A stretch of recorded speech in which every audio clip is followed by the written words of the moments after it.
Nandigama divisional పశుసంవర్ధక శాఖ అధికారులతో సమీక్ష సమావేశం నిర్వహించిన ఎన్టీఆర్ జిల్లా పశుసంవర్ధక శాఖ సంయుక్త సంచాలకులు జేడి డాక్టర్ ఎం హనుమంతరావు.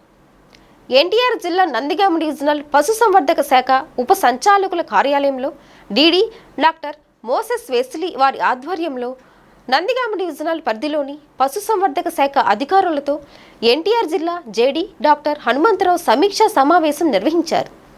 ఈ సందర్భంగా ఎన్టీఆర్ జిల్లా పశుసంవర్ధక శాఖ సంయుక్త సంచాలకులు జేడీ డాక్టర్ ఎం హనుమంతరావు మాట్లాడుతూ నిర్దేశించిన సమయానికి పశుగణన పూర్తి చేయాలని అధికారులను ఆదేశించారు. వ్యాధి నిరోధక టీకాలను వేయటం కూడా నిర్దేశించిన సమయానికల్లా పూర్తి చేయాలని అన్నారు. ఇప్పటి వరకు వ్యాధి నిరోధక టీకాలు పశుగణన సరిగా చేయని అధికారులకు షోకాజ్ నోటీసులు జారీ చేయాలని డీడీ హనుమంతరావు అని ఆదేశించారు.